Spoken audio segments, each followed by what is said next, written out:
Getting started with surrealism can be difficult, so today I have 3 tips for you for creating surreal art, and I hope it gives you some inspiration.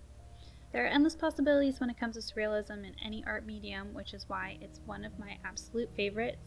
I have a deep love for fantasy books and movies and dark imagery, and my favorite part about surrealism is that there just aren't any rules. Anything you can dream up, you can create. As always, the timestamps will be in the description down below so you can skip throughout the video for whichever tip that you are looking for. But to start off, my first tip is to create a character or story. I find this really helpful when you have so many ideas that they can't all possibly fit into one image or one project.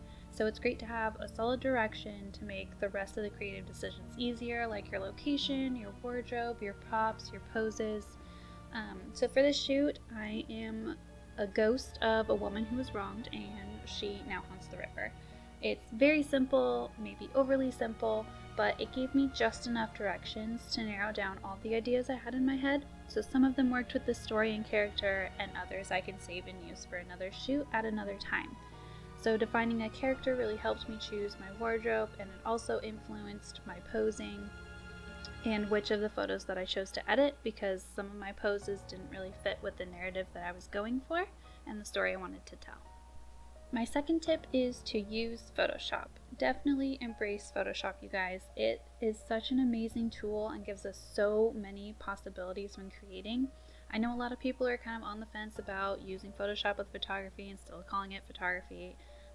But that's a discussion for another day. I personally love using Photoshop to help create what I have in my head, and I use it by compiling several images that I took and just putting them together into one image. So the photo I really wanted to create today was inspired by this shot that I saw on Pinterest by She Walks in Silence. I love how there were 3 figures and that it was really kind of ghost-like and eerie and mysterious, and so I wanted to also create 3 figures of this ghost woman character that I created in slightly different poses, and I wanted them all right next to each other. So the figure on the left I actually flipped horizontally because I didn't like any of the poses that I did on that side. And so it's another really cool thing that you can do in Photoshop when you didn't quite get the shot perfectly right the way you wanted it to. But I'd love to hear your guys' thoughts on how this image turned out in the comments below. My third and final tip for you guys today is to embrace bad weather. If your initial reaction to that is I will absolutely not be doing that, please hear me out. I know when you're home and cozy and outside it's rainy or chilly or foggy and it doesn't sound fun to be in, it's always worth it when you get the photos. I've never gone out in like quote unquote bad weather and regretted it, but I have chosen to stay home and I almost always regret it. The bad weather gives a really great vibe, especially for surreal images, and if you're going for dark and moody, it really adds just another level to your storytelling. Today I drove 45 minutes to a state park knowing there was a 95% chance of rain and I'd be out by the river with no cover, and honestly it was everything I wanted and more. I absolutely loved it. I personally love being out in the rain. I am a rain girly. I know you can't really tell in the video, but it was raining the whole time and it was getting heavier and heavier as I was shooting. But it really brought out the vibe that I wanted. And even though my dress was wet, my feet was covered in sand, my dress was also covered in sand, my coat was wet, my umbrella was wet, the fabric that I was throwing over my head was wet, my phone was getting wet, it still was worth it for the shots that I got. The most important thing when going out in weather that is not optimal is to plan for it.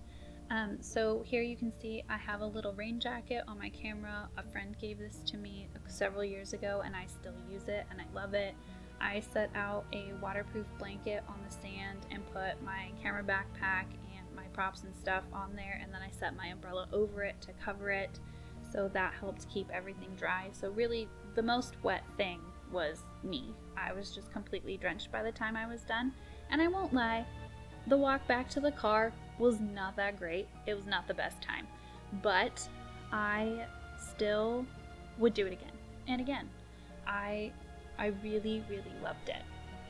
So even if you may not want to, definitely go out next time. that there's bad weather, within reason though, guys. Like if it's thunderstorms, lightning, like maybe stay inside. But like some rain, just prepare for it, go out and do it, and see what happens. If you made it this far in the video, I really appreciate you, and I hope some of these tips helped you or inspired you to go out and create your next surreal image. Please be sure to like and subscribe to my channel. It really does make a difference, especially as a small and growing creator, and I'll see you guys next time.